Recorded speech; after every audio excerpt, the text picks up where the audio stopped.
Robeisy was very cognizant that he had a challenge in terms of the fight, but he also wanted to make a statement. Sure. So that's why he takes the mic and decides to recite the words to the anthem. Más allá de que pueda haber personas que estén interesados del tema o que sepan cómo funciona el gobierno, lo mío es vivido. Yo sufrí cómo funciona esa dictadura. Si no haces lo que ellos dicen, no estás con ellos, eres contrario. Y más allá de lo que yo he logrado en el deporte, lo he logrado por mi sacrificio y todo lo que he pasado, pero el saber que a ellos les molesta tanto como yo siempre he sido es lo que me hace a mí llevar el mensaje más allá a los seguidores del deporte, que son las personas que quieren saber qué es lo que pasa con Cuba, cuál es la política, y que lo vean a través de mí, que soy deportista. Yep. Amazing. There's our theme, our little porny theme. Whatever we're saying now is awful. Out. Look at me, he thinks it's terrible. Oh, yeah. It's like, this shit is terrible. What fucking podcast have I gone on? Podcast. Yeah. Welcome to a brand new episode of Pan Con Podcast, like a podcast sandwich. Yep. I am Nick Jimenez, joined as usual by 8th grade basketball MVP, alleged chef, and one-time chili cook-off champion. That shit never fucking happened, man. Also, it's never happened. Winner of an award for his performance as an Elvis impersonating Santa Claus. That did happen. Yes. That did. It's better in Spanish. Exactly. As you might be hearing by now, this is a very different sort of episode. There will be some translation here for you to bear with. Our guests, not one guest, but two guests, are Robeisy Ramírez and José Izquierdo. Robeisy Ramírez, I'm sure we're going to get into more detail here, but I'll do my best to summarize this quickly. Boxer, two-time Olympic gold medalist in 2012 and 2016, Wild. Including one That's crazy, dominant win over Shakur Stevenson in a gold medal fight. I love that fight. It was so good. You crushed him the entire fight. It was great. Gets out of Cuba, not just the Cuban system, but of Cuba, and in an impressively quick amount of time becomes a flyweight champion as a pro. Featherweight. I'm sorry, featherweight champion as a pro. This was 2023. In 2023, won, defended, and most recently lost his belt. So he's on the hunt for that belt again. But in Miami, especially, and among Cubans and Cuban exiles, sort of took on a whole other cultural significance because of a run-in with the Cuban government, wherein they managed to convince, and I would love to get into how, because I don't know how this actually works, the Cuban government manages to convince the Japanese promotion putting on the fight where he defends his belt. He took my thunder. This is where I wanted to go first. Well, Let me go in first. All right, go ahead. I'm out. You tell people what happened. No, I mean, you can tell them what happened. I just want to That's ask all about I'm the whole... do. Okay, I'm go just going for to say it. what happened. No, The Cuban government manages to convince the promotion to keep Robeisy from walking out to the anthem and from using any Cuban national symbols. So this is, of course, boxing, which regular listeners know Mike loves, but it also gets deeper into all of these Cuba issues that everybody who listens to this, who subjects themselves to this podcast often knows that we care very deeply about around here. So that's where I step. This is Mike's favorite part of the podcast, where I shut up. Fuck off. Oh, right. It's great. It's the best part of the entire podcast. I know, we're going to go into deeper things, but I want to talk about the anthem situation first and how that all unraveled and the beginning to the end. I'm very sorry, Mike. It's just that since you were in such a rush to get me to shut up, I need to do Jose's introduction too. Great. So, no, because this... I mean, you have a microphone. Yeah.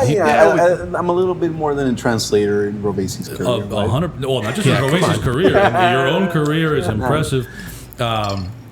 I don't even know not because it's more or less accomplished. You've covered a lot of ground in your career. A lot of things. He's an attorney. He's also had major roles in Puerto Rican tourism, including an appointment by Governor Ricardo Rosselló to director of the Puerto Rico Tourism Company in 2017. You have been, again, relevant to the boxing issue, Secretary General of the WBC, WBO, NABO, and CEO of the IBO, correct? No, Intercontinental Boxing Organization, North American Boxing Organization, and World Boxing Organization. Yeah. So a lot. I pay my dues in the sport, and now I have to deal with this guy. So all right, now I'm done. I'm sorry, Mike. I know. Okay, so let's go back to the anthem situation. From the start, how did that whole thing begin? When did someone say you can't wear these things, and you can't play this thing when you walk to the ring?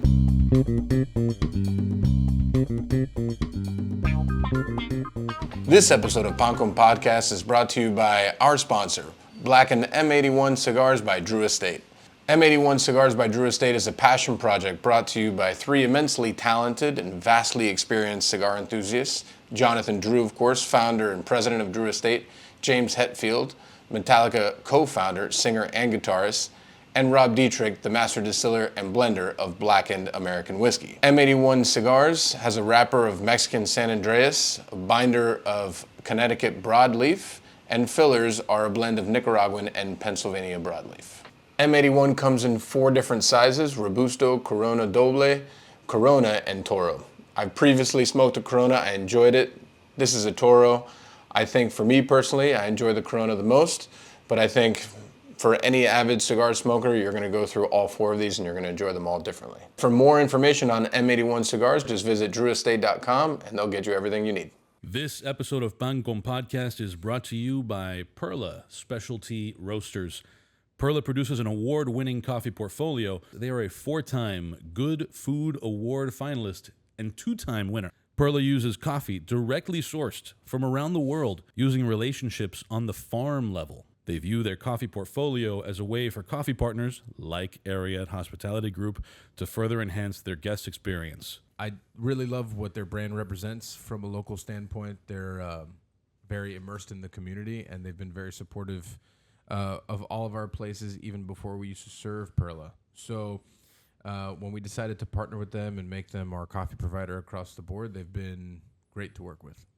And with such intention placed on the food and bar program, shouldn't your restaurant have the same attention to detail?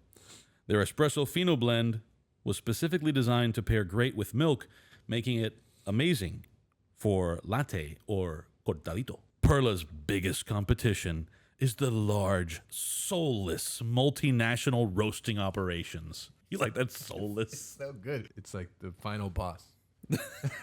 You have to beat the soulless, the big multinational fucking Folgers monster or something. Roasting operations. It's like a Maxwell House thing walking up to you. It's good.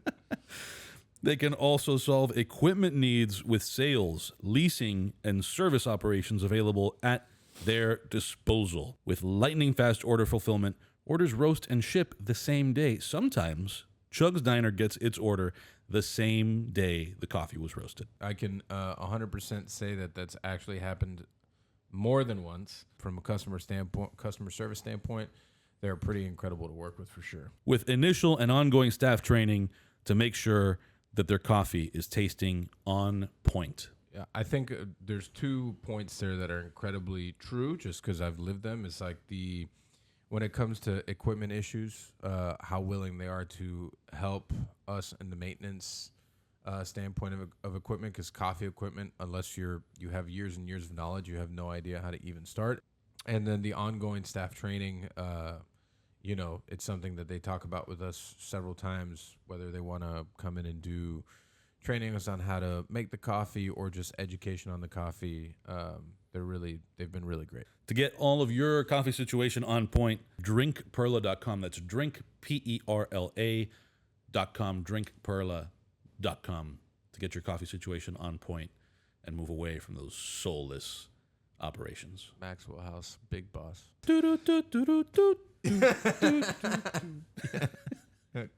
This episode of Pan Con Podcast is brought to you by our sponsor, Wild Fork. With over 500 cuts, Wild Fork offers the best variety of meat and seafood anywhere, from everyday grocery staples to premium Wagyu and exotic meats like alligator, elk, ostrich, and even foie gras. But there's more to Wild Fork than just high-quality protein and the lowest prices in the market.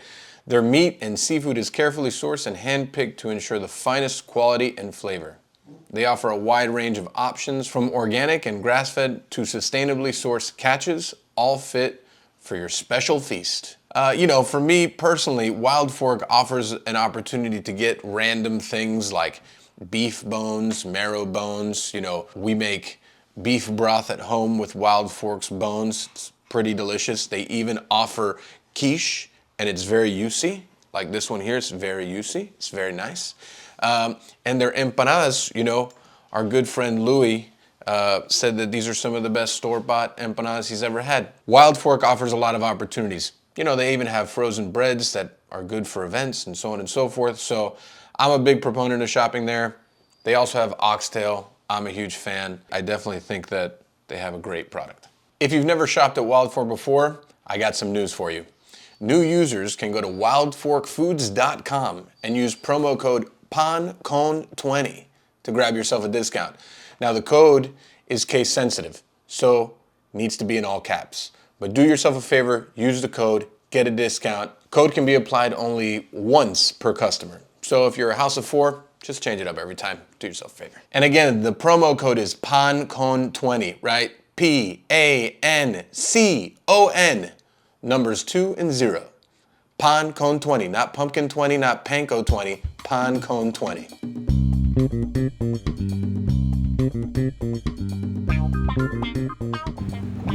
¿Cómo fue lo del himno? ¿Cómo te dijeron no puedes ponerte esto, o sea, la bandera, y no puedes entonar el himno, no puedes hacer esto? O sea, ¿cómo te enteraste de todo esto? No, realmente tú puedes abarcar más acerca de eso porque la noticia como tal te la dieron a ti y tú tuviste que hablar conmigo. Ninguno.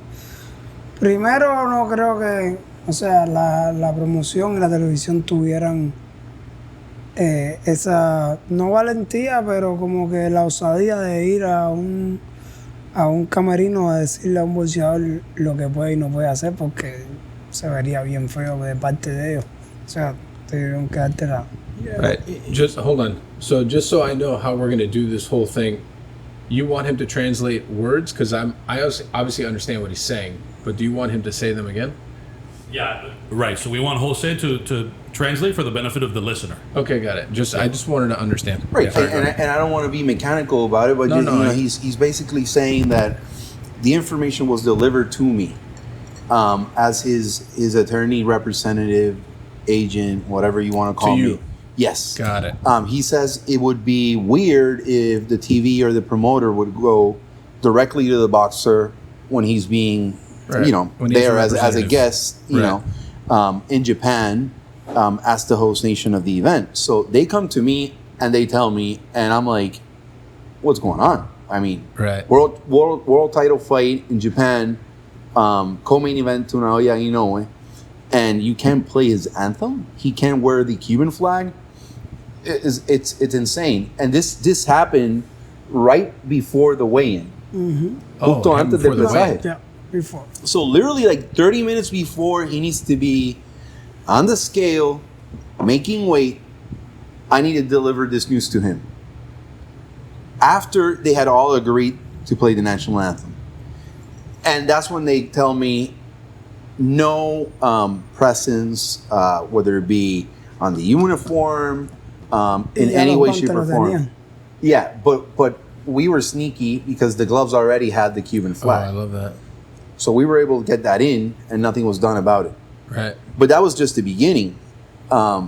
Eso fue el comienzo, porque ahí tú empezaste y me dijiste, hay que enviar este mensaje. No, claro, es que cuando por suerte estaba Piri grabando y yo dije, esto va a ser una locura cuando se enteren los cubanos de lo que está pasando acá. Pero desde antes lo dijimos.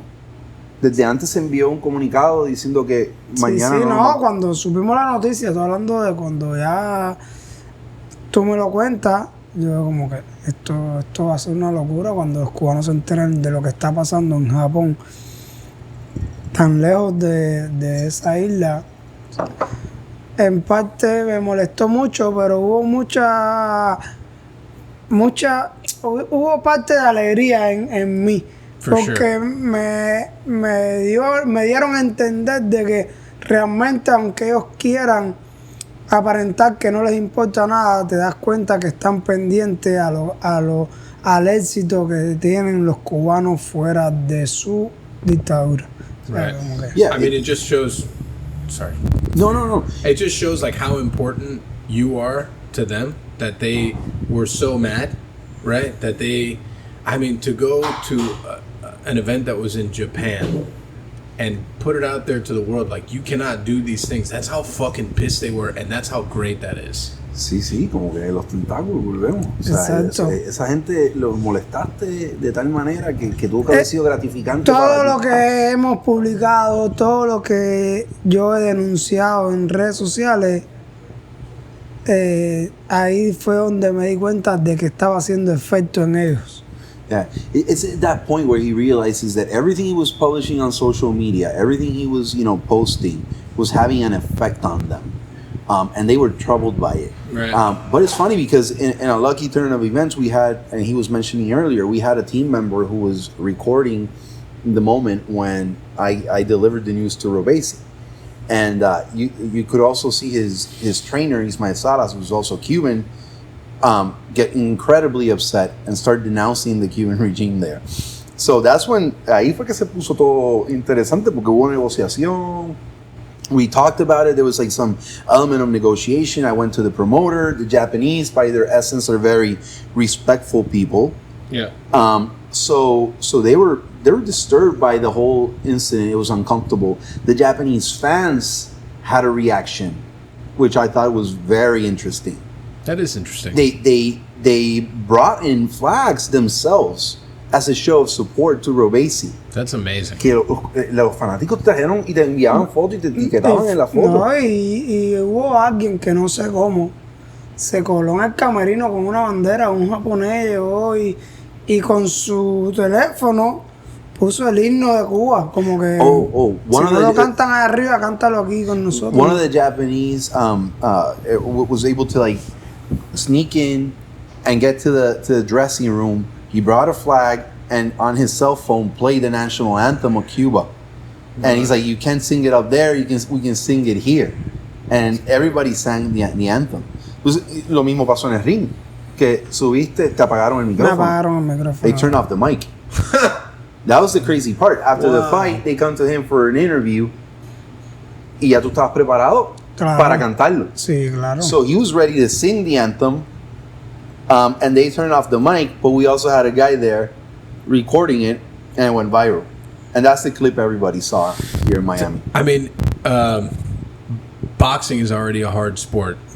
It's a hard, preparation, game planning against an opponent, whatever. Now adding the additional pressure of now being told that you can't be who you are. How difficult was it to juggle both things at that moment? El boxeo ya de por sí es difícil. Sí, realmente a mí no. Anteriormente nunca me había afectado tanto lo de fuera del ring a cuando estoy ahí en la pelea. Right.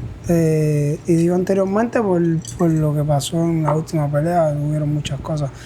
Pero nunca he sido un peleador de lo que pasa afuera se queda. Ya cuando yo entro ahí me enfoco en lo que hay que hacer en la pelea y no me afecta, pero en ese momento dije, voy a hacer mi trabajo y terminando la pelea tengo que dejar este mensaje sí o sí.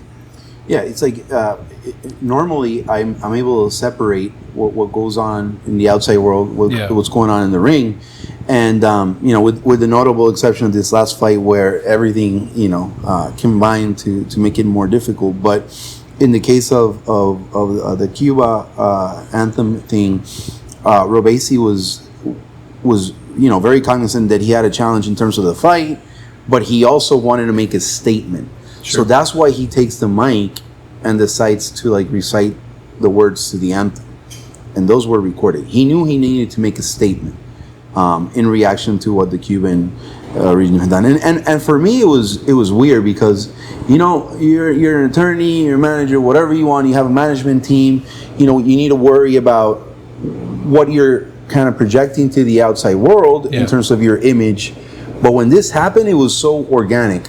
It was just so natural for him to like embrace the spotlight and use it as a platform to send the message. And I think that was a point where Robeisy really became a staple of Miami.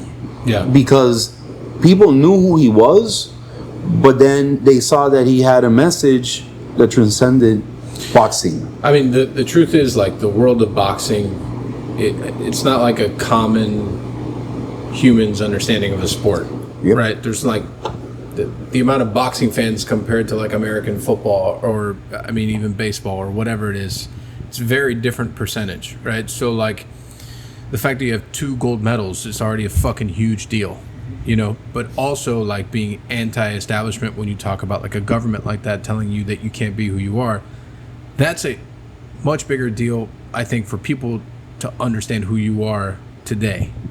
Like it's, I mean, I obviously have the utmost respect for anyone who boxes, period, but also to have 2 gold medals is crazy.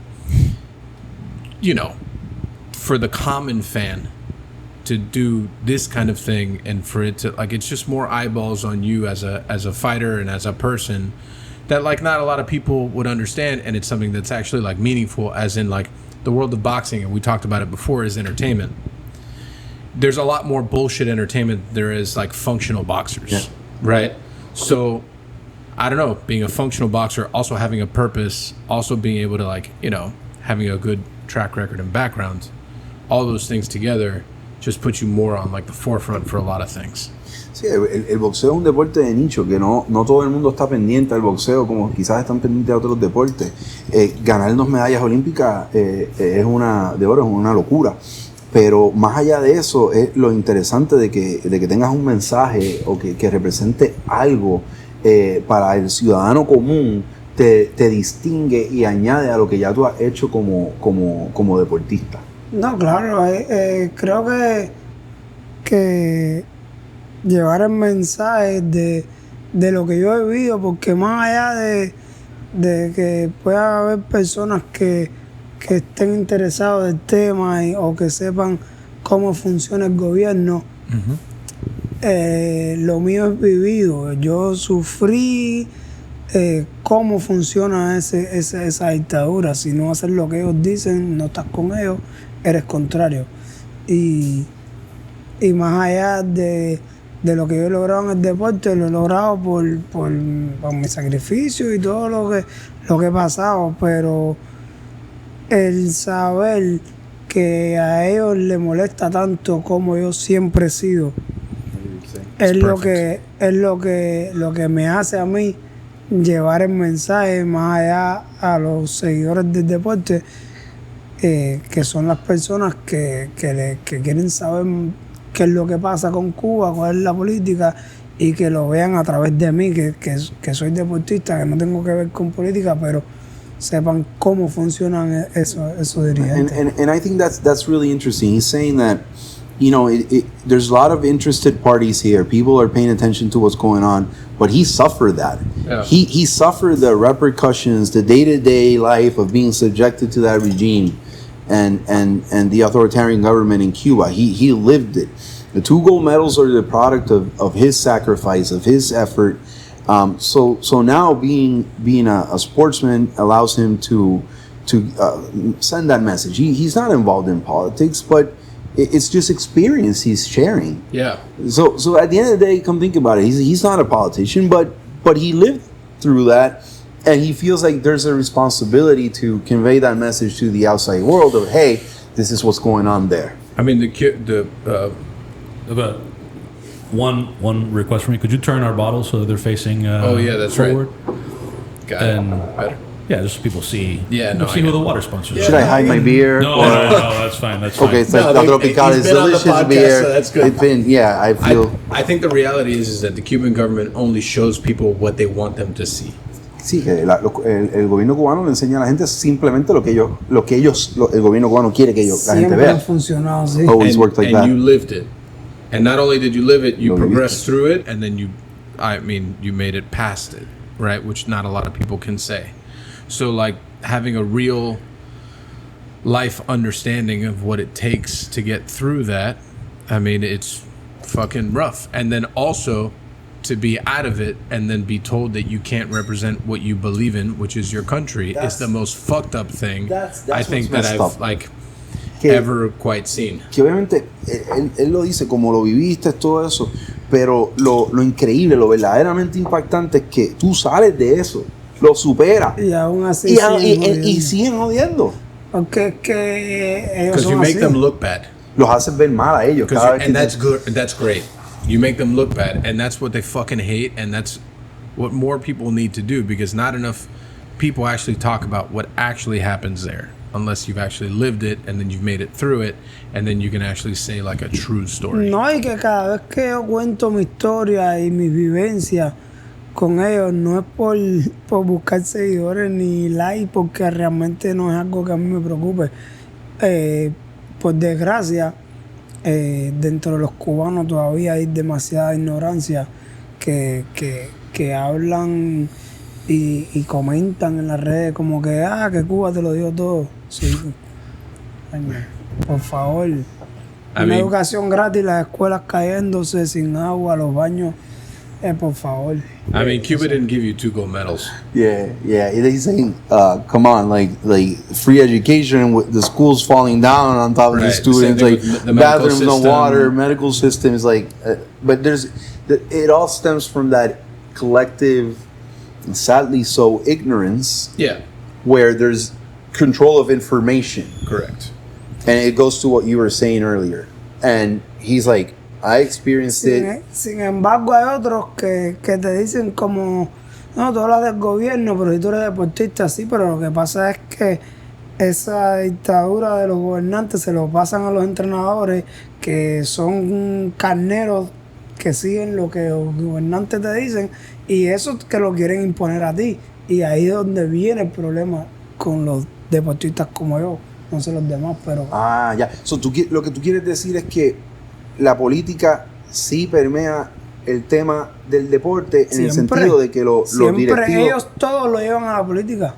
That's interesting. Yeah. Because it says, like, the way it works is you have the Cuban authorities imparting instructions, for lack of a better way to describe it, to the trainers. Yeah.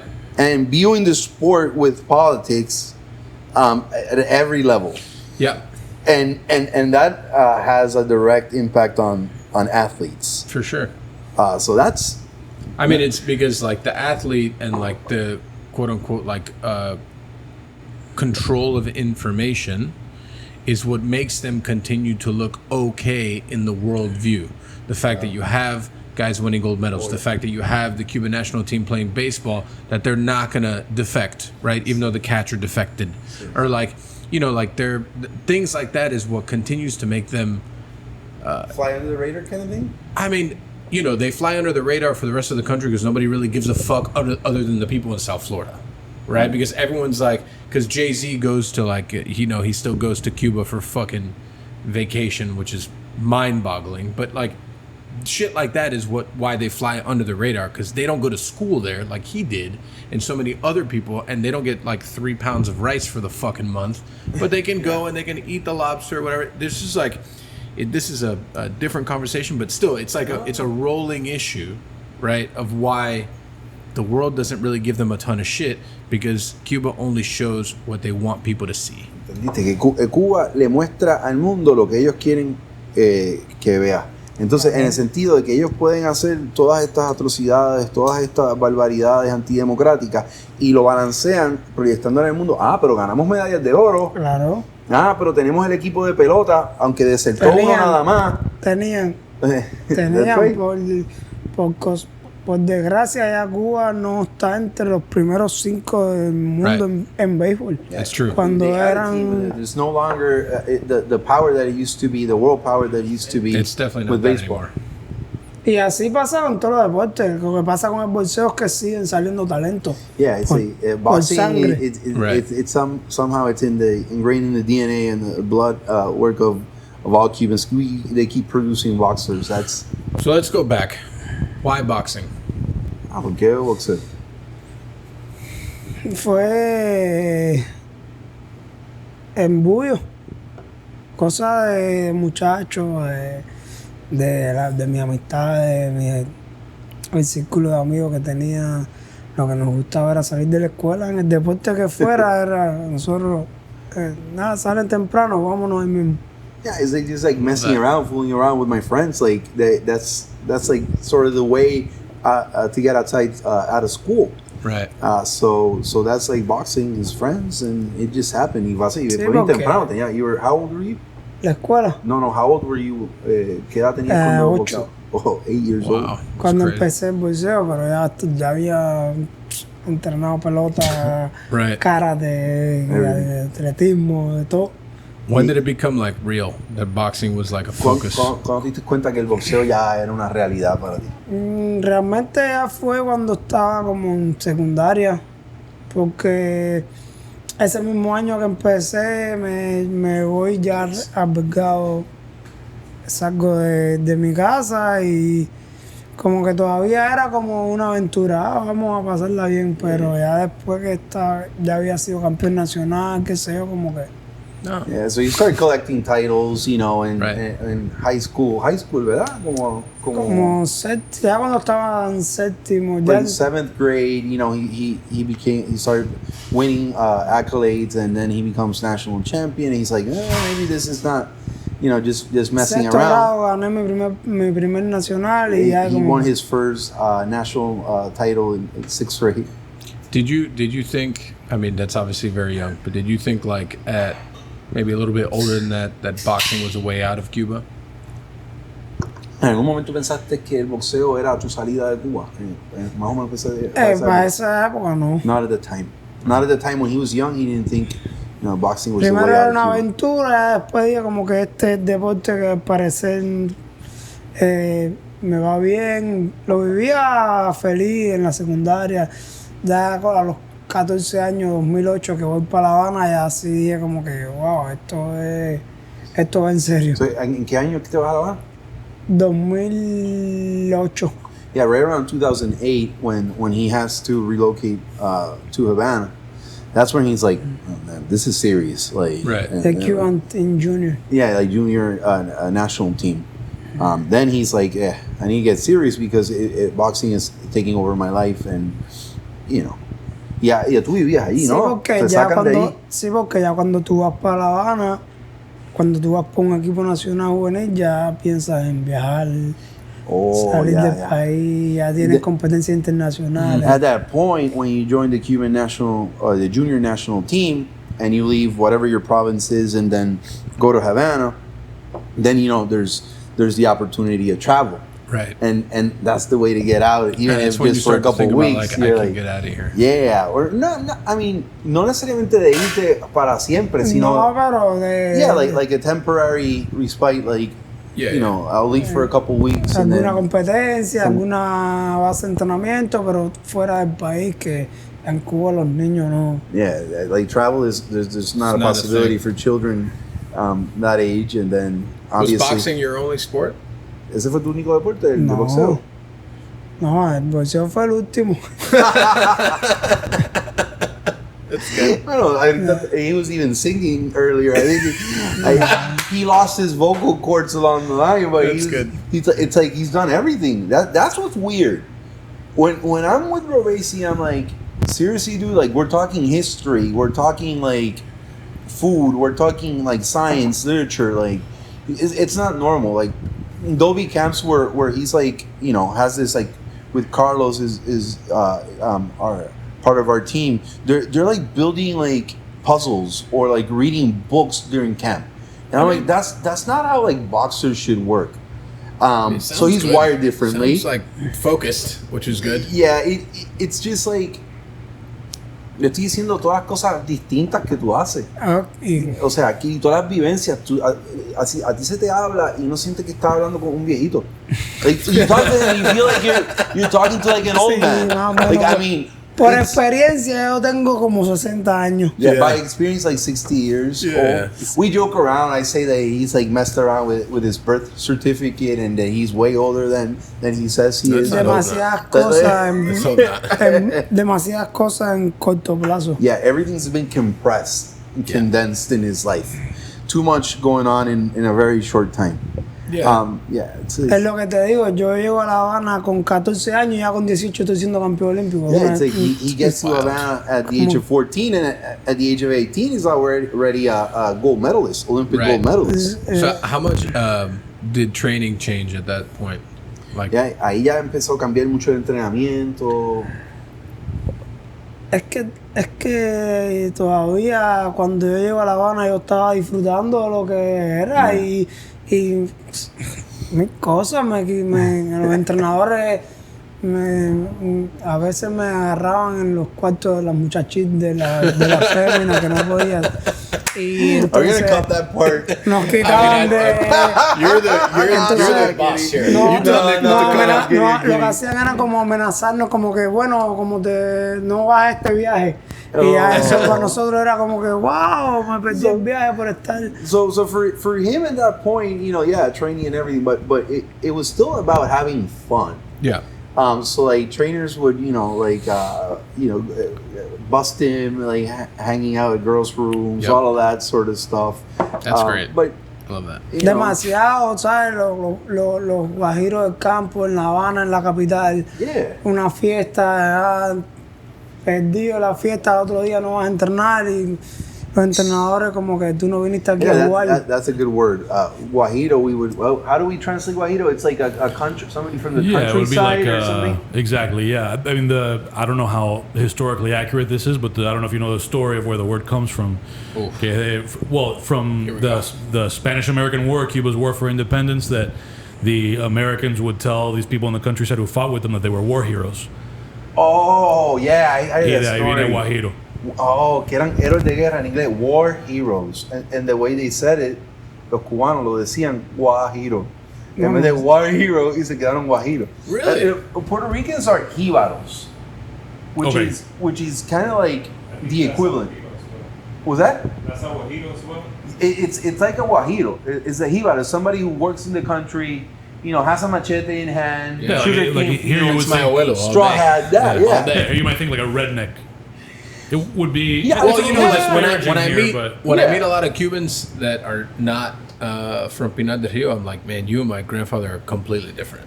Yeah, we joke around that. It's like he sees a Cuban who is smoking cigars or something. It's like, you're from Havana. You're not from Havana. Right. Tú eres una guajira. And como, the other day we're smoking a cigar, and the girl is like, I'm from Havana. Que era Santa Clara, pero un campo. Un campo. No eres de La Habana cuando. The country, that's not Havana. O sea, por lo menos los cubanos sabemos, cuando tú me hablas, yo sé. De La Habana no eres. Cubans know from the accent. Yeah, you're not from Havana. Right. You're not from Havana. The other thing is that in the time that, like, from when our parents came from Cuba to now, the Cuban population has almost doubled. So in the time population of Cuba is doubled? When in the late 50s it was under 7 million, now it's like 13. Really? La población de Cuba es como 13 millones. Era, bueno, hasta donde yo recuerdo era de 11 millones y pico, ahora no sé. Yeah. Sí, pero en los 50 eran como unos 6 o 7. Así que ahora es casi el doble. Y hay como 7 millones en La Habana más o menos. Yeah. Y como 5 en Miami. Right. Yeah. But the reason I bring that up, the reason that's relevant, and I'm just speaking English because we're going to be able to is that I think people's idea of, like, my parents' and grandparents' generation of what a guajiro is, or what places make you a guajiro, are very different from now, because some cities in Cuba really only came out of guajirodom in the 70s and 80s. Ah, claro, que hay una percepción que de lo que es el guajiro ha ido cambiando a través del tiempo, porque la generación de los padres de él, o sea, esa generación que de los 50, las provincias han ido cambiando. Sí, han cambiado mucho. Ciudad de Ávila en los 50 no es Ciudad de Ávila ahora. En aquel entonces era mucho más pequeño y quizás para un habanero Ciudad de Ávila era Guajiro. A ver, para los habaneros de La Habana para allá, todo el campo. Exacto. No, La Habana es La Habana y los demás áreas verdes, para los habaneros. Mi familia, por el lado de mi mamá, es de La Habana y de mi papá de Ciego.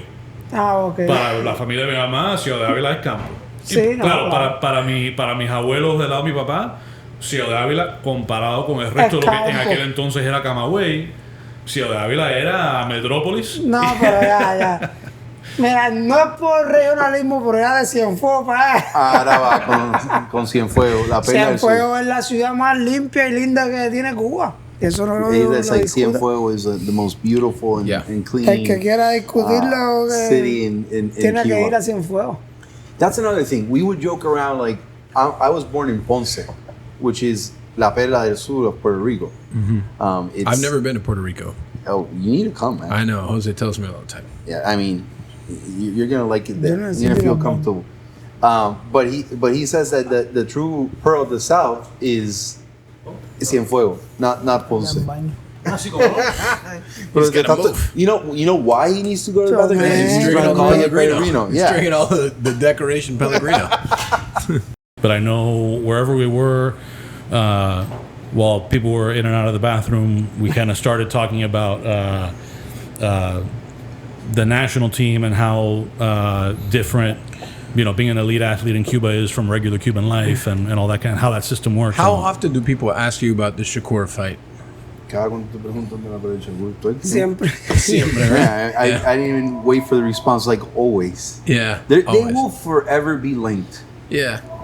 I mean, he's a great fighter. ¿Le puedes explicar un poco que Shakur como que ya han ido superando eso los dos? Sí, creo que... Bueno, no sé, él. Yo siempre lo he tenido... Bueno, pero él te escribió la otra vez. Sí, no, realmente creo que él como que... Mira, ya pasó, no se va a dar. ¿Sabes? Como que...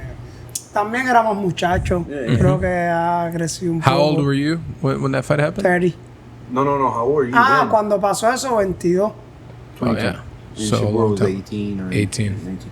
But it's funny from my perspective. I wasn't really working with Robeisy then, but I was obviously following his career, and I was obviously following Shakur's. And Shakur really has a lot of say in terms of having Robeisy be signed by Top Rank. Oh, that's cool. Because he was able to sell the idea to Arum that, hey, I want a rematch in the pro ranks with Robeisy. So como que Shakur ayuda a vender la idea de que te firmen porque al principio, porque él dice, espérate, yo quiero mi revancha aquí. But then their weights were just like, they were going different places. Like Shakur started growing. Now he's like a 135 and Robeisy's still at 126. Es que en su carrera el único que le ganaba ha sido yo. El último. Él perdió en aficionado.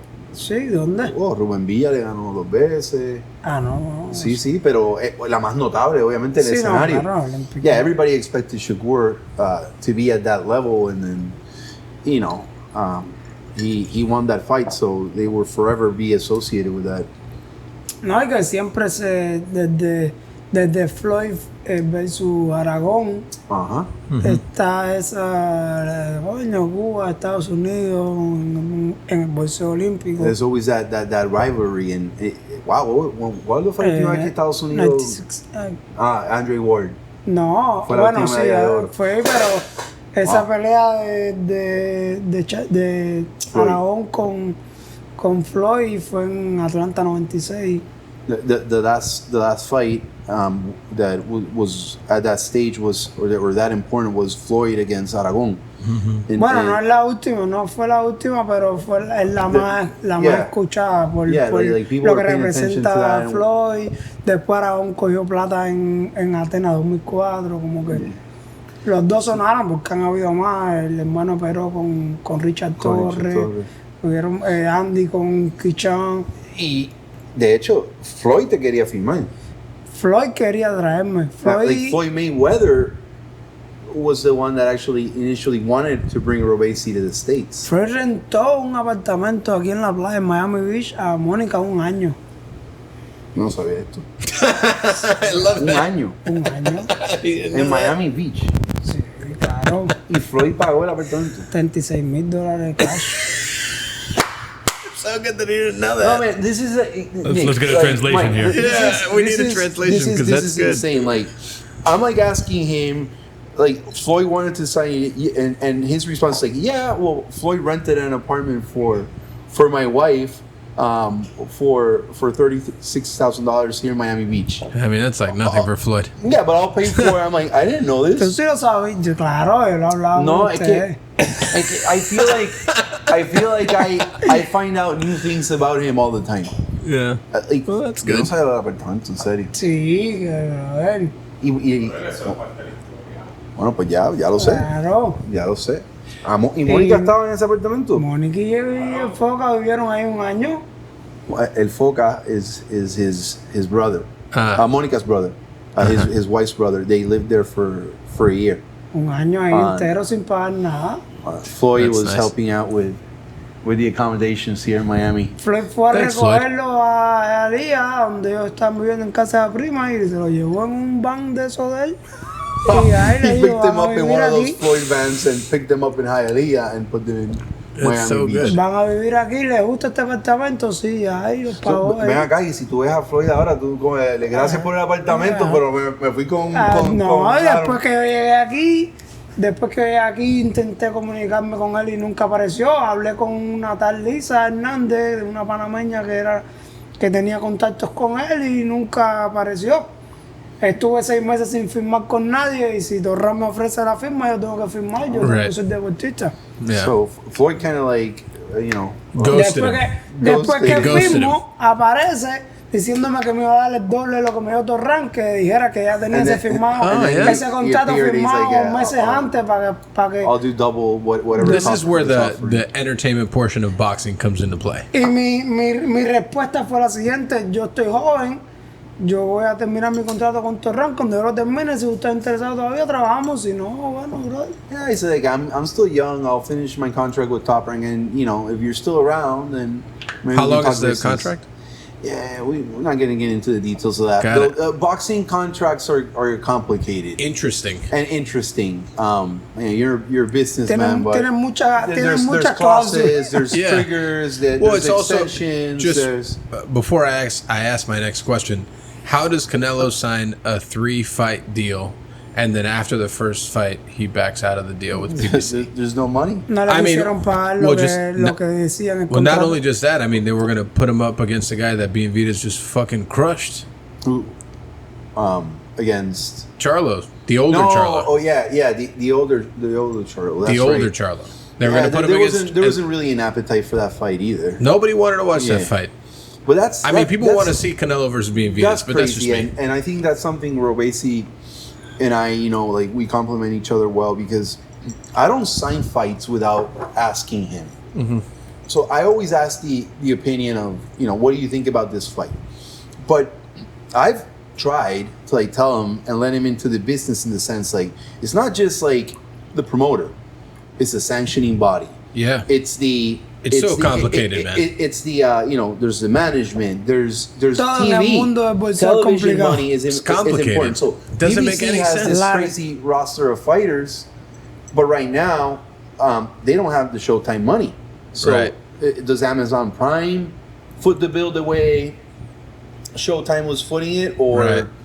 is that piggy? It Right. seems like since I started getting into boxing like 5 years ago when it became like a dedication in my life, like the pro boxing part, like I don't understand anything that's going on. None of it makes any fucking sense to me. Extremadamente difícil y complicado todo. Yeah, It's everything's all complicated. Like I don't know why these guys just don't fucking fight because they want to fight, and it's just don't like even get me started with that. it's just That's- like, and I would say that in the last 18 months there's been a lot Carlos of está hablando con el maestro de esos temas. He says that I'm the professor of these topics.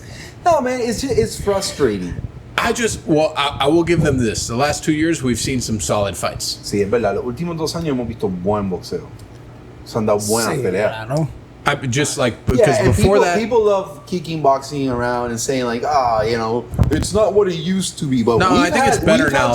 Some really good fights. Yeah, I mean, even though like Lomachenko didn't lose that fight, and then people fall in love with like the entertainment portion, right? Because Devin Haney apparently is like the entertaining portion of boxing right now. So like people are giving him fights. I mean, there's layers to it. Y creo que bien para cómo lo ha hecho bien porque le gana a Gamboso y después va de nuevo para allá siendo campeón y le vuelve a ganar. Yeah. Eso le gusta al fanático. Y hay que dársela a su papá. Ha sido un tremendo manejador. Devin Haney is a good example of, he's done things well. Con dinero todo el mundo maneja bien. Yeah, it's like with money everything flows. That's correct. Yeah, he has like some really expensive camps, good camps. There's money invested. He beats Cambosos twice. Yeah. And there was a rematch. He crushed Cambosos. La cláusula de revancha. Y aunque fue en Australia, even though the rematch clause called for the fight in Australia, and he goes there, he beats them worse than he did the first time. I mean, he put a fucking beating on him. And that's that. So props to him. He's a good fighter. Ryan. He's a very good fighter. He's gonna beat Ryan Garcia. I love that. That's so good. You're gonna translate that. En mi opinión, es buen boxeador, pero no very good.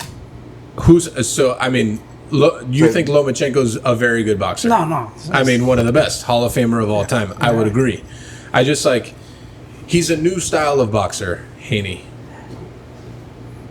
Él es un buen boxeador, pero no es Coño, Robeisy, por favor. Es un buen boxeador. Es un buen... Espérate, yo no he terminado la frase. He's just saying he's not going to be one of the best of all time. Es buen boxeador, pero... falta mucho. Han sabido manejarlo. Ha hecho sus buenas peleas en el momento. Yeah, he's young. He's very young. And he's accomplished a lot. Yeah, I mean, but also because of money. He's not... I mean, that's all coming because you said it. His camps were ran with money. He was well... educated in the world of boxing. I mean, that matters a lot. También tuvo como 30 peleas en Tijuana. También tuvo como 30 peleas. Exacto. Mira el récord que tiene y el 80% de sus récords son hechos en México. That's interesting. So, a lot of his fights were in Mexico. Es buen boxeador. Han sabido cómo hacerle la carrera. Viene de pelear en México con 400 boxeadores y viene directo a pelear por un título contra nadie. Ya ahí se hizo campeón, ya ahí tiene un nombre. I mean, he's going to put a fucking beating on Ryan. Que no está mal, está bien. It's funny because they fought in the amateurs and I think they went 2-2. Did they? Ryan le ganó en aficionado a... Carlos, tú que eres enciclopedia en esto. Ryan García le ganó a Devin Haney en aficionado. Oh, yeah? Por lo menos 2 de 4 o algo así. They split. O una y una. Sí. So they split. That's interesting. But again, that's how... No veo una pelea entretenida entre ellos. No, pero it sells. Of course. You have the actual boxer and the boxer who attracts like the younger... They both attract though. Yeah, I mean, Ryan and Devin attract the same. Social media darling. Yeah, I know. I mean, he left Canelo's camp. He's just like a media darling to the fucking extreme. Oh. They fought 6 times in the amateurs, and it was 3-3. That's impressive. I'm actually pretty shocked by that. I mean, it's the other thing is like the whole Tank conversation. Is Tank as good as Devin Haney or whatever? I mean, there's a lot of this. Oh, but that makes boxing attractive. But this is what I mean. Is era. Boxing has become more entertainment, right? This is why you have people that aren't real boxers that become. I mean, people pay for shitty pay-per-views. Entretenido, porque ahora la gente está pagando hasta por pay-per-views de shitty boxeadores de mierda que no son boxeadores de verdad. Quien le gusta el boxeo, otra gente el que O sea, Bueno, pero estos jóvenes, estos Jake Paul, estos influencers, pues no quería mencionar el nombre, pero es no, el ejemplo. es la realidad. No, I mean, you can say Jake Paul. I mean, they've made boxing attractive to people who would which isn't a bad not thing consider either. boxing as entertainment. No es enteramente malo, porque está abriendo plataformas a los boxeadores también, a otros boxeadores. Mira la cartelera Real en Puerto boxers. Rico. Tipos como Bomba González, Pitufo, esos tipos están ahí porque Jake Paul está ahí. Sí, no. A ese nivel. Amanda Serrano. I mean, that's a good she's a example. fucking beast, man. She is, but she gains like wider exposure. Right. Yeah. Agreed. Because of Jake. So you have to give credit to him. Is it frustrating for a true boxer? Probably. ¿Y qué fue que Pablo abrió un gimnasio de Amanda? No, Paola firmó. Yeah, he did. Y le pagó $1 millón por pelear con Katie Taylor. Y de ahí ella no ha visto menos de eso. Yeah. I mean, after Quien she le beat. pagó fue Paul a ella. Yeah. Sí, señor. ¿No fue Dazón? No, ¿Pero bueno. ¿dónde fue la pelea? Sí, esa es ¿Con la Dazón? plataforma de televisión. Okay. Right. Pero the promoter, Jake Paul, MVP, promotions, ¿no? whatever, they're involved with the licensing and everything. But Correct. Jake Paul identifies Amanda and women's boxing in general, and it makes it exponentially bigger. Well, now Jake Paul is the co-main event Yeah, to and Amanda's like thing. In Puerto Rico, In Puerto homecoming Rico. fight. Right. Bueno, definitivamente él está ayudando al boxeo. Sí, he's definitely I helping mean, boxing he is. and But it's great. It's also frustrating because also like you're watching, you know, when you watch a pay-per-view that like Jake Paul is on, like every fight is fucking awful. Like they're not his fights or the all of them, undercard. the entire card. There's not like any real boxers on the entire card. Bro, this one has real boxers. The one with Amanda on it. Oh yeah. Well, because she's a real boxer, though. yeah. I mean, it's like he put him. That's how he's pushing himself to be on like that kind of scene. You know what I'm Yeah, saying? but- But there's also a lot of people like you that have been training their entire life that don't get that opportunity. Sí, que hay which muchos, is the ¿sabes? frustrating No part. necesariamente como tú, pero boxeadores de verdad que no tienen esa No tienen la oportunidad. oportunidad de pelear. Y es lo que te digo, indiscutiblemente está ayudando al boxeo. No sabía esta parte. Yeah, he says that he didn't know that part, that he's Yeah. actually helping De real él. boxers Yo pensé que out of él pocket. estaba como No. viviendo su vida, cogiendo su dinero y aprovechaba a bolsear un rato. Está ayudando al boxeo, literal. He's helping boxing. Yeah, He's I helping mean, boxing. it's a He's like not like he decided that one day he's gonna box for fun. I mean, I'll give like it to him. boxed. He puts in work. He does put in he work. puts Él in work. trabaja. Él se prepara. Sí, no, Claro. está, a pesar de que no empezó como un boxeador I mean, he's real, only por lo fought menos one- entrena y se prepara. He's only fought one real boxer though, semi-real. All the other one are UFC Fury? guys. The Fury Yeah, guy? that what's his And name? he lost, right? And he Yeah. lost, yes. And that guy's, you know, I mean, he's- eso es algo interesante, que tú has hablado de esto antes, este mito de que el boxeador exitoso tiene que estar invicto. And that's interesting. Like there's this myth, and it's probably because of Floyd, that the good boxers have to be undefeated. no. But if you think about it, that was not the case Ya eso, historically. ya eso lo hizo Floyd, porque voy a Look tener at que tengo que hacerlo yo Lomachenko. You know, también. like he's done what? He's got like 3 losses in his record. Who? I mean, Loma, yeah. and he's only fought what, like 20 times Right. in his career. You fought 15 times, and I mean, you've Ali already been a world has champion. 3 losses. Yeah, Tyson has losses. I mean, Foreman has losses. well, even the best era of boxing, the four kings. I think there are 5 kings, but Ali no 4 perdió kings. también. Claro, pero Wilfredo Benítez, Wow, Foreman. Sugar Ray Leonard, yeah. Roberto Duran, Hagler, and Hearns. Hagler and Hearns, baby. They all fought each other. They all lost fights, Yeah. and no one's criticizing them.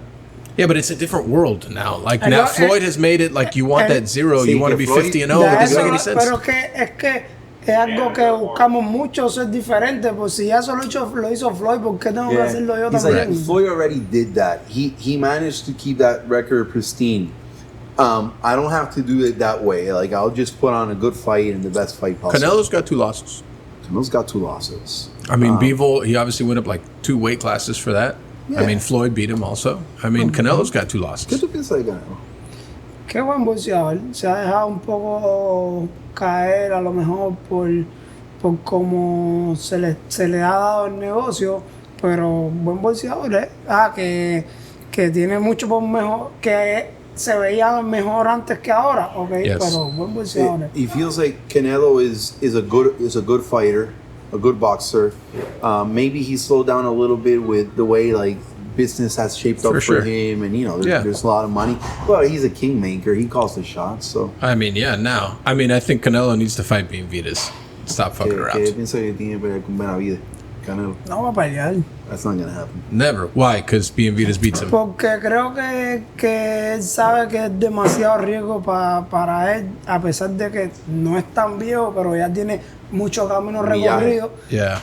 Y que al final él no le importa perder una más, pero porque si él sigue siendo el rey, escogiendo las peleas y buscando y teniendo bien el negocio por la barba, ¿por qué va a enfrentarse? Well, I mean, look at the dude, the English dude that he fought. I forget his fucking name. Ryder? Ryder. I mean, Ryder gave him a fucking fight, man. Yeah, he did not fucking and go a down. Fight in Mexico. Yeah, I mean, he fucking refused to go down, and they had that whole big entrance for Canelo, this big fucking show, and Ryder refused to go down. I was like, man, that dude's a dog.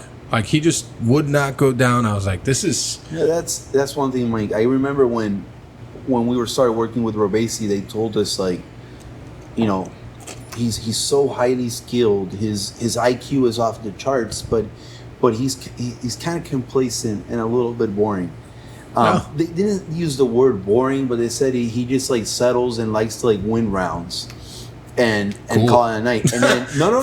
I mean, that's what Floyd did. Yeah. That's what Haney does. That's what Haney does. But I tell him, and then all of a sudden this cycle becomes like, come forward every single. I'm like, dude. I mean, don't take this too personally. Yo digo que cuando me llaman y me dicen como que a veces tú te pones como que te acomodas y te place simplemente ganar los rounds, que eres quizás un poquito aburrido por tu destreza y por tu IQ, y que yo digo, estás tan enfermo que te conviertes después en un boxeador de ir para adelante y dar un espectáculo hasta que ahora todo el mundo te tiene que ver cuando tú peleas. Sí, no, eso siempre depende del rival, en mi caso, ¿no?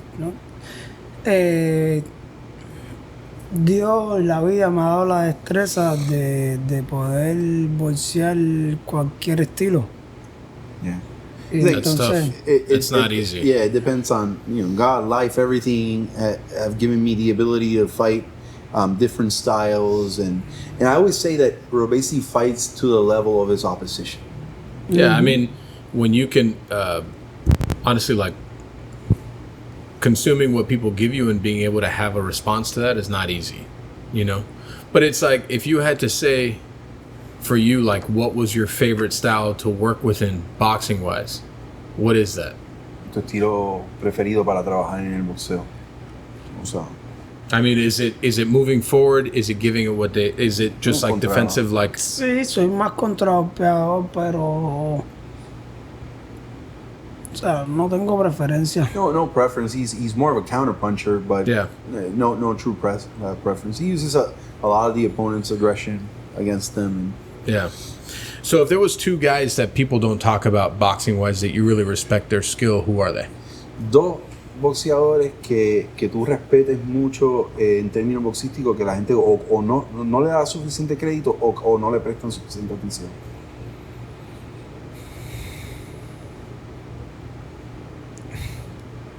Que no. Ahora viene. He's gonna come and say he doesn't watch boxing. I love this. He always says like, oh, I don't watch boxing. Yeah, of course you watch boxing. Come on, tú ves boxeo. Sí, pero es que la pregunta no me pongo a detenerme en boxeadores. Veo las peleas por verlas, no porque me pongo a analizar cada boxeador. No. He doesn't stop and like analyze boxers or study boxers. He watches fights just sort of like to be informed or say to watch them, but study. Pero los estudia. Los que van a pelear conmigo. Y cuidado. And sometimes he doesn't. What about you? Oh, I watch every fight. Who are two guys that people don't talk about that you respect their skill? Like historical? No, two guys current. Ooh. No, because like, you know, everyone talks about the same names. The Shakurs, the Tanks, the Devin Haney's, the, you know. No, but esa gente se le presta atención. Yeah, everybody pays attention I'm talking about the other names that people don't talk about.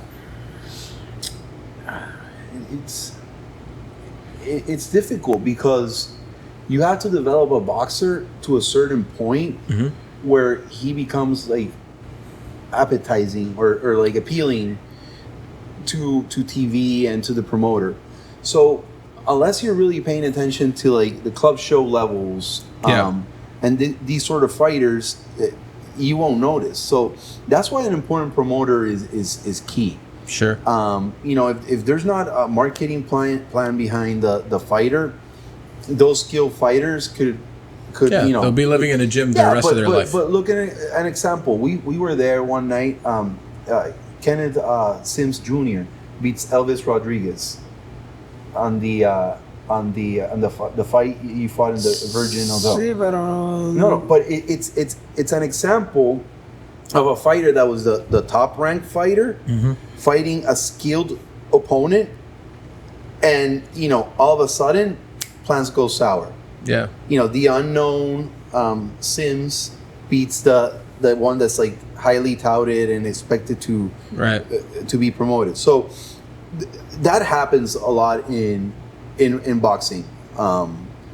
You know, it's any day. The level of it being unpredictable it's what makes it entertaining. Sure. But yeah, you're right. It's a tough question. Porque si no te es que para prestarle atención, tal vez en el gimnasio has visto oponentes o en sparring o algo que tú digas tienen talento, si tuvieran un buen promotor o algo pudieran despuntar. Esa es la importancia de tener un promotor, yo creo. Que te mercadee. Sí, pero I mean, everything today is like marketing and like entertainment marketing. The show behind somebody. That's why like all weigh-ins now are a fucking disaster, and all like pre-press conferences are all show and bullshit. Sí, la conferencia de prensa, los pesajes, todo es como un mierdero. Yeah, it's all like. Sí, es porque todo es mercadeo. Sí, no, si no tienen el promotor malo de eso, que siempre es una locura. Yeah, there's a science to matchmaking. For sure. That's best left to the experts. Yeah. But let's just put it this way. A matchmaker can kill your career in, you know, a split second. For sure. Que un matchmaker puede matar tu carrera en un segundo. Si quieres. O sea, en un segundo te consigue un oponente que tenga, aunque tenga derrotas, que el estilo es el equivocado para ti. Saben, claro. They know. They know. I mean, they know who they want to win. Oh, of course. They know who they want to win. Who they want to win, who they want to like lose, who they want to like challenge, who they want to like step up to a different level. They know. They know. So I guess we can start moving into like secondary part, which is what are the next plans? Tus próximos planes. Que dilo porque si estás aquí. Vamos a decirlo en primicia. We're gonna say here like. No, realmente lo que hay ahora es revancha y volver a ser campeón. Yeah, it's really what's going on now. It's like rematch, man. That's all he has on his mind is winning that title back. And it's important, you know, like when you have titles and you're at weight levels like, you know, 126 and you want to make real money, you need to be a world champion. It's the reality of the sport. I mean, also taking 3 matches in a year is a lot. 3 peleas en un año fue mucho. Sí, nos metimos los 2 años haciendo 3 peleas, 2022, 2023. Yeah, it's a tweet for 2 straight years at that level. Yeah, it's even a lot. During the pandemic, he fought like what, five times? Yeah. That was crazy. 5 times. Yeah, It was only Carlos and him during camps, because there was this like weird bubble. Yeah. I watched the fights from my television. It's just like right. Yeah, because I thought I was gonna die, and you know, COVID and everything. It's just insane. But he did what he needed to do. And then 3 world titles, he wins it again. It's like it never happened. He'll be right there, right there. So the plan is to try to get a rematch. Yep. We will get that rematch. Cool. And that's the plan for 2024. That's the plan for the first fight back. Love that. I love that. El plan para la primera pelea. Claro, primero. Directo a la revancha. I mean, and how does just because I don't know shit about what you guys do, right? So when you want a rematch, do they automatically give it to you, or do they give you shit first? Yeah, it's a process. There's ways. I mean, sometimes there's a rematch clause that's like written into the contract, the fight contract. Other times you have a case where it was such an appealing fight for everybody that the only logical next step is to have a rematch. Sure. And I think that's what happened here. On Robeisy's like worst night and the Mexican fighter's best night, it was still very close, and it was a majority decision. And some people thought Robeisy won. You know, it was very entertaining. So much so that Top Rank, the people who follow Top Rank, chose it as the fight of the year. Cool. So for them, again, coming back to the theme that you said that it's entertainment, that's what sells. Right. So again, I don't know. We're still on negotiating phases and all that. But I wouldn't be surprised if that fight is somewhere here in Southern Florida again. Love that. Because people loved it. Yeah. O sea, la gente le encantó esa pelea, la gente de zona. ¿Sabes? Cuéntale, eso fue una locura, el ambiente. Sí, no, y que todo el mundo está donde quiera que yo, hay que buscar la revancha, It's like everywhere he goes here in the city in Miami, everybody's like, let's go for the rematch. Yeah. We need the rematch. But he's had such a long career, more than 450 amateur fights, all that. Crazy. That when I talk to him and I ask him, do you want the rematch? He's always said, like, I've always come back from hardship stronger. Que siempre yo te he dicho, Robeisy, ¿qué es lo que tú quieres? Entonces tú me dices, cada vez que yo enfrento adversidad, yo vengo más fuerte. Sí, o sea, siempre me ha pasado. O sea, mi vida se ha basado en eso, en todos los retos que he tenido. Yeah, his whole life has been based on all the obstacles and adversity he's had to overcome. So, all right. Not to mention the tattoos. Yeah, I know. Let's Nick talk was about asking the tattoo that. thing, because that's wild. What tattoo thing? Oh, you don't know about the tattoo? No. So this is sort of like me not knowing about Floyd paying for Robeisy's family's Got it. digs. El tatuaje. Sí, no, yo en Cuba hace muchos años se puso una ley que los boxeadores no podían tener tatuajes. Oh, yeah? The Cuban authorities years ago had this dumb law. Yeah, that's a good way of putting it. Where boxers could not have tattoos. Got it.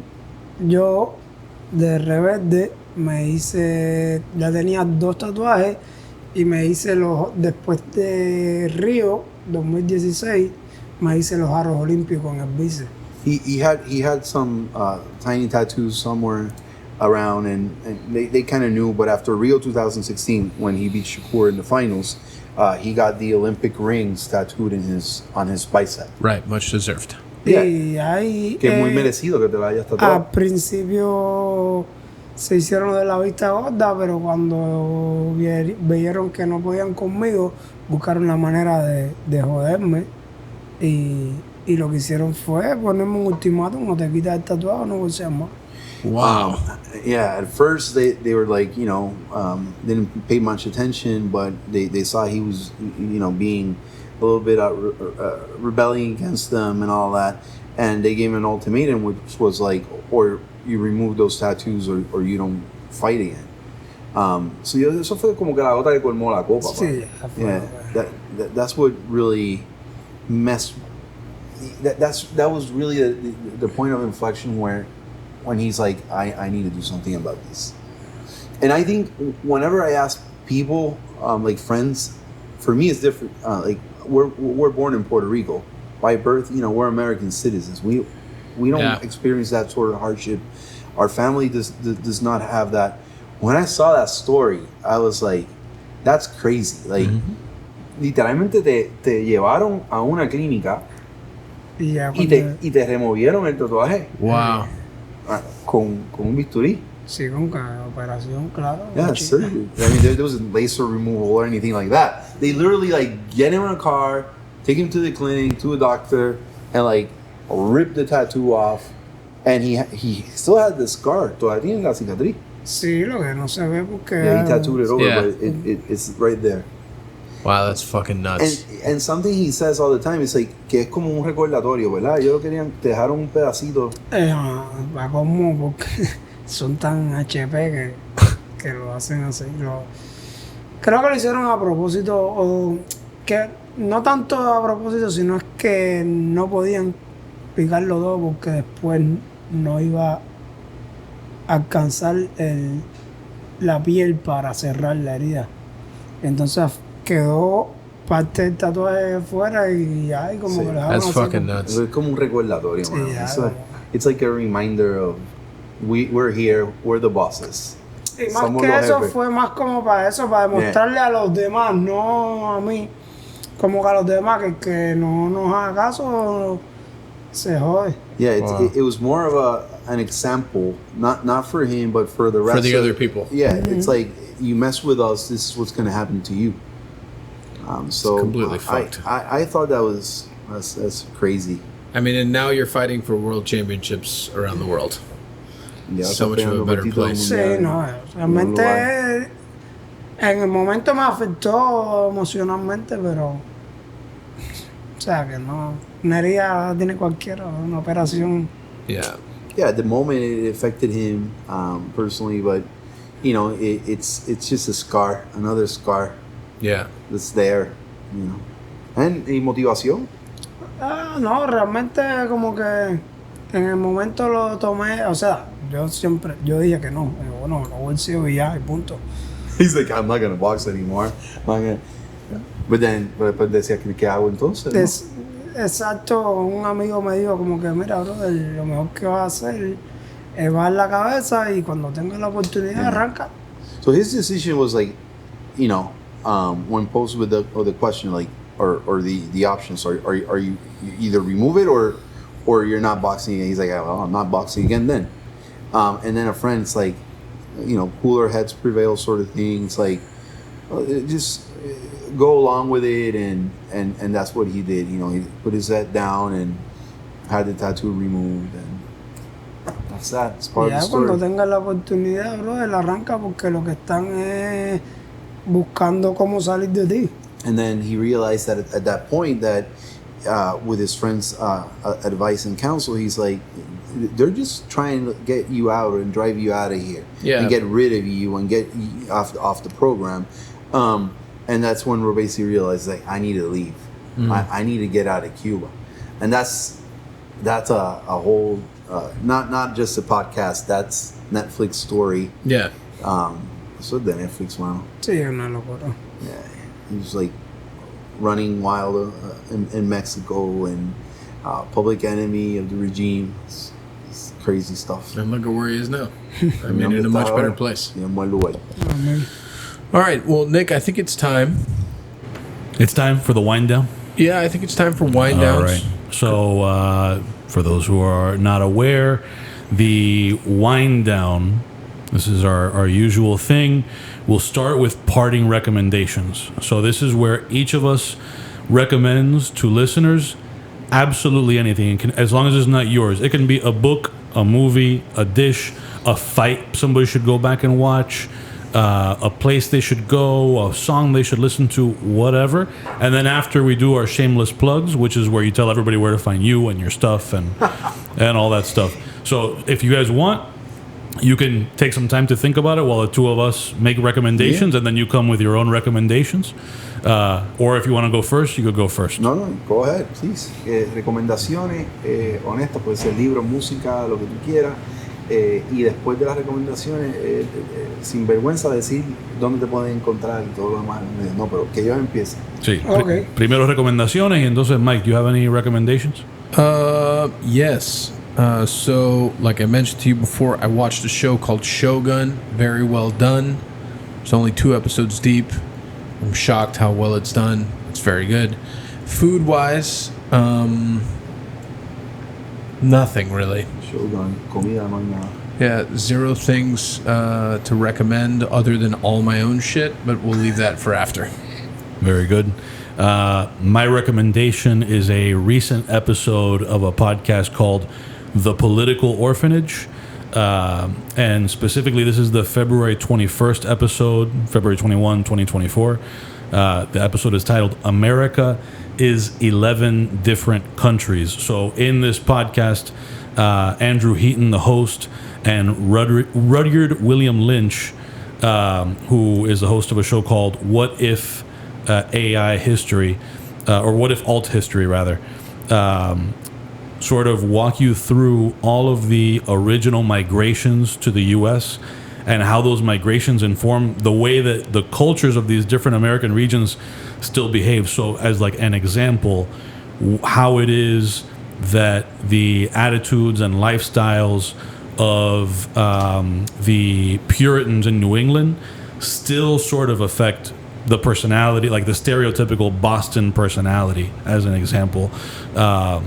How the Quakers in other parts of the Northeast were similar. And to me, what was interesting was how so much of that stuff has endured even after all this migration, like these initial regional cultures of the U.S.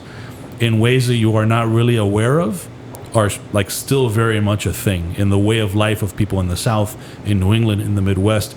And it all sort of ties back to like, you know, Nordic people in certain parts of the Midwest and how they, you know, very interesting stuff. So that's some nerdy stuff there. I mean, that's my forte. Yeah, no, I like that. I like that. I'm a history major, so I always appreciated historical methods of trying to understand things. Like even for us, I remember a book in college, The Eastern Origins of Western Civilization. So all these things are informed. Shogun has like a lot of good history in it. Yeah, I was shocked because so far 2 episodes in, it's pretty good.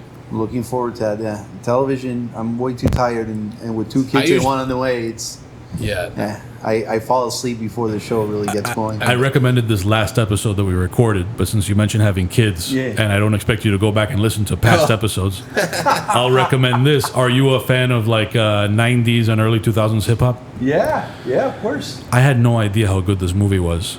Teenage Mutant Ninja Turtles Mutant Mayhem has the best soundtrack of any kids movie. The best soundtrack of any kids movie I've ever heard.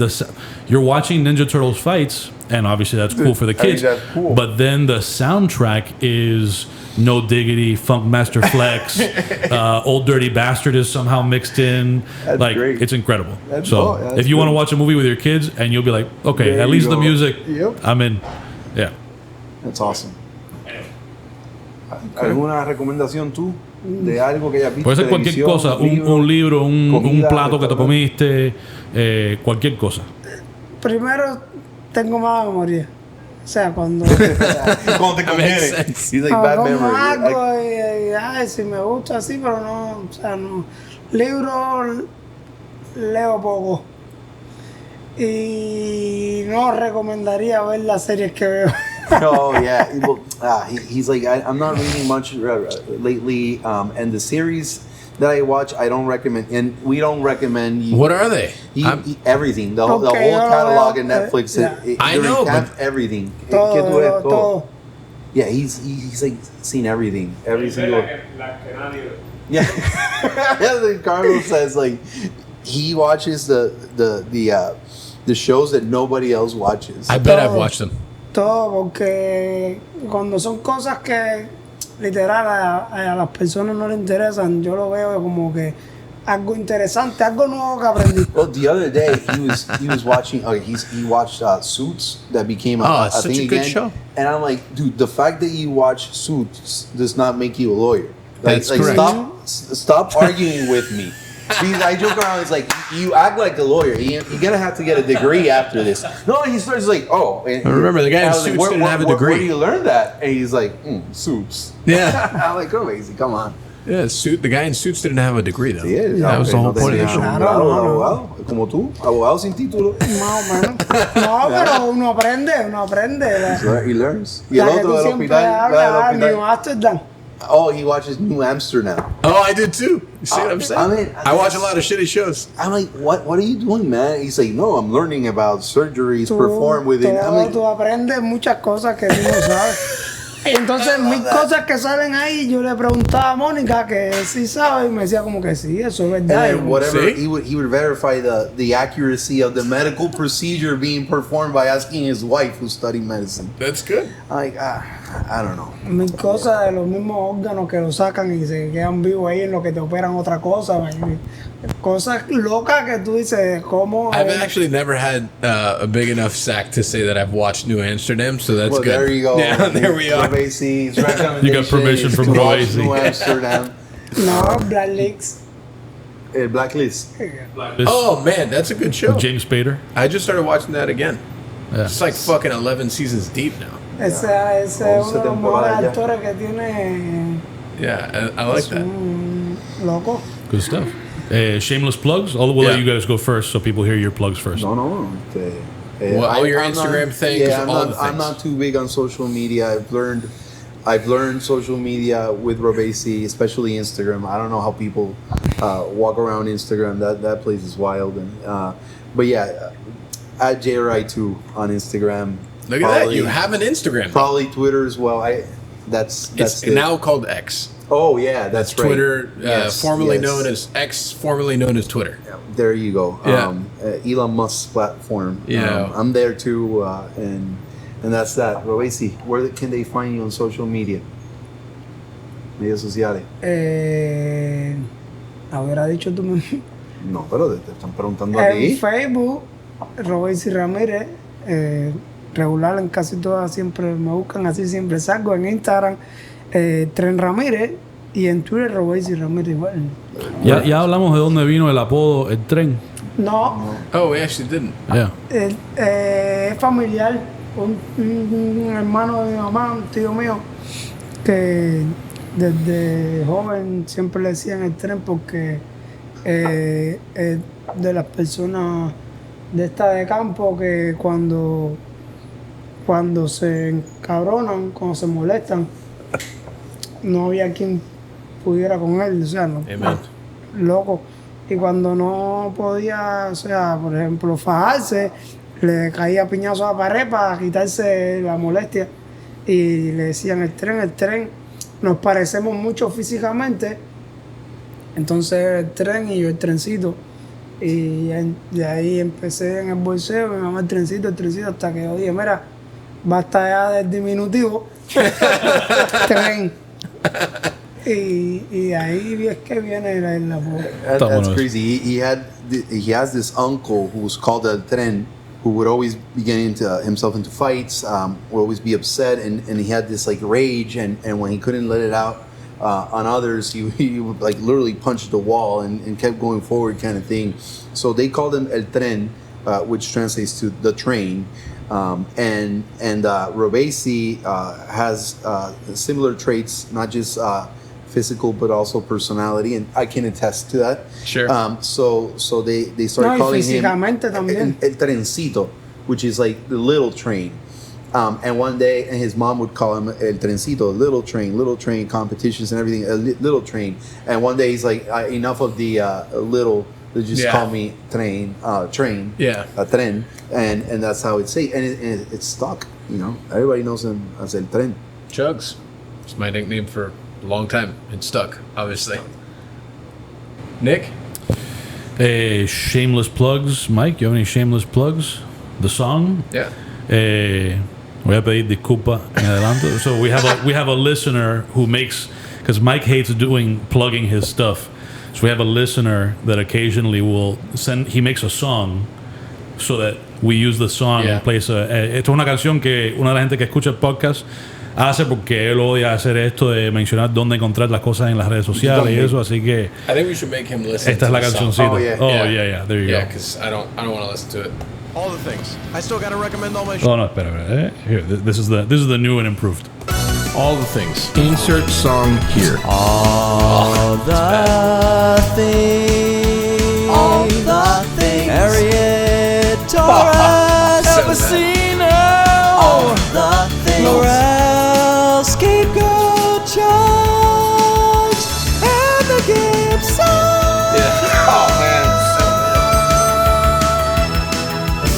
All the things. We'll have walkout music. All the things. things. That's great, man. Yeah, it's awful. Shameless plugs for Bangkong Podcast. You can find Bangkong Podcast on social media at Bangkong Podcast on all the social media things. Find it on our website, dademag.com/Bangkong Podcast. And finally, give us every last penny of your money at patreon.com/dademag, DADEMAG.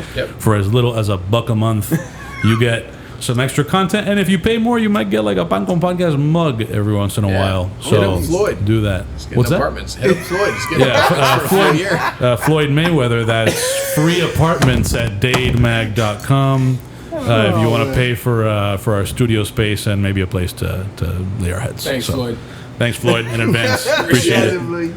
And that's it, right? Yeah, we're going to go have a drink. Sounds good. Thank you very much, Robeisy. Thank you, Jose. This has been incredible. Thank you. That was great. You guys want to go get a drink or what? Sure. He wants a drink. Yeah, no, I need a proper drink. Carbonated, thanks.